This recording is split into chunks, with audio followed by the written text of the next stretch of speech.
My husband told me he wanted to have a lot of kids, and now that he's planted his seed, he says he's not into pregnant women and will be back after I'm done. Years before I met my current husband, I was in such a toxic, abusive relationship that it almost ended my life.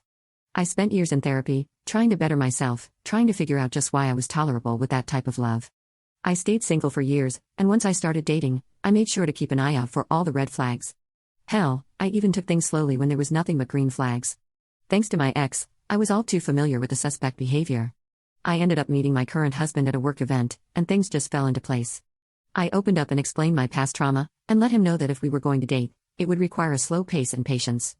I won't say that he was perfect, but he was always kind, compassionate, and caring. We dated for about 5 years, were engaged for 1, and have been married for a little over 3 years now.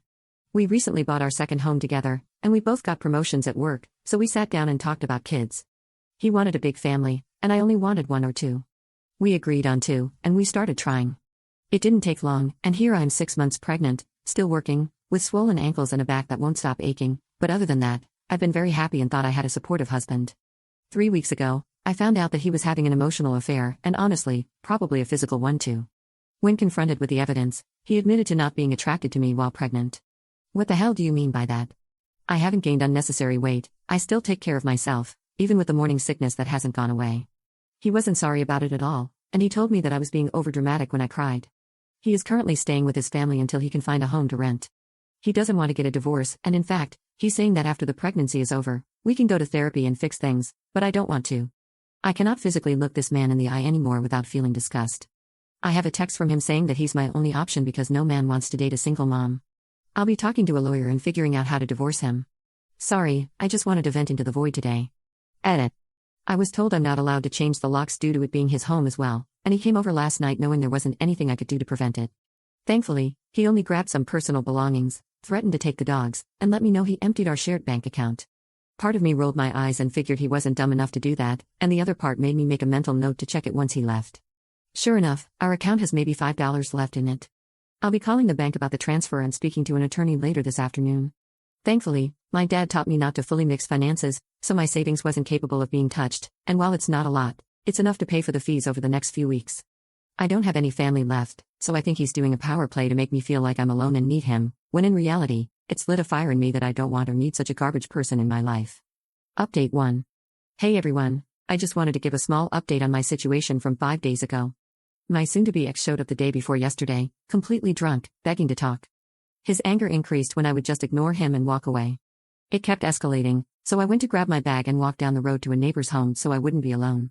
He grabbed my arm to stop me, and when I yanked it away, he slapped me, almost a backhanded open slap.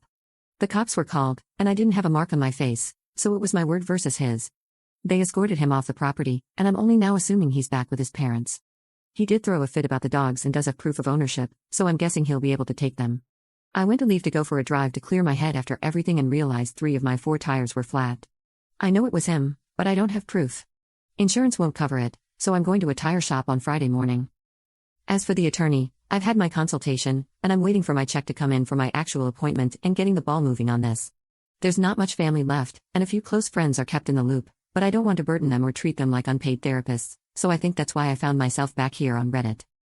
The baby and pregnancy are okay. I've actually lost weight, and the doctor has told me to avoid stressful situations and to take things easy. I'll be calling to see if I can change the locks on the home now, and if not, I'm going to start looking for new places to stay. Update 2. I'm back, and some things have happened in these last 4 days. I ended up changing my locks, and if he was going to get the law involved, then I was just going to use pregnancy brain and say I forgot to give him a spare set, but that didn't matter because he broke in late last night. I was able to contact the police before I confronted him, but due to our location, I knew it would take a bit for them to arrive. I tried walking by him to leave the house, but every time I did, he'd shove me. Once, it was hard enough to make me stumble and fall backward. The eerie part is he never once yelled, but he threw things and said the most vile things. He hated me, said I should off myself, how useless I was, etc., yet never once raised his voice. I'm not saying that in a good way, I wish he would have yelled. It was a fight or flight instinct, and I found out mine was to freeze, and I hate that for myself. He was arrested, and his mother already bailed him out. I'm staying at a hotel thanks to a work advance and looking into some apartments. I won't be stepping foot into that home we shared until my best friend is here, and even then it will be with the police accompanying us. Nobody can figure out what made him change almost overnight. The only thing I'm guessing is a psychotic break, but I'm not a therapist or doctor. Besides some ugly bruises and stitches myself, the baby and I are fine. My lawyer feels like this is enough to get a protection order for myself, which will include the pregnancy and baby. For now, I'm safe and can sleep well for the first time in weeks. I have the dogs, and nobody besides one close person and the police is aware of where I am. Next time I see him will be at court. Update 3. Police met me at my home to gather some personal belongings and pretty much anything and everything else I could grab. Thanks to the user who recommended calling the non-emergency number, it was smooth sailing. He wasn't home, so I didn't have the fear of him showing up, and both officers were very kind. What I walked into, on the other hand, was not very fun. This man looked like he went on a bender, bleach on clothes, food everywhere, personal belongings just destroyed, especially the nursery. I was able to salvage a lot of the bigger items and packed what I could, and they're now in a storage unit until I move into my new place. I took pictures, and as aggravating as it was, especially with the 1 step forward, 2 steps back, I'm hopeful that they'll just be another thing used against him to prevent custody. As far as him, he has no way of contacting me other than through an attorney or email, and it's been quiet on both ends. His parents have not reached out. I don't even know what I'd say to them if they tried, so no loss there. His girlfriend, yes, girlfriend, as I found out, has been trying to contact me via friends to let me know she's pregnant. I'm unsure if that's true or not, but that, at the very least, confirms the affair and how well he kept things hidden. Anyway, I'll leave it at that. Thank you all for listening and checking up on me. I'm safe, I'm good, and the only thing kicking me around is the pregnancy, and I'll make sure to make a post in a few months letting you all know she's here and that we made it.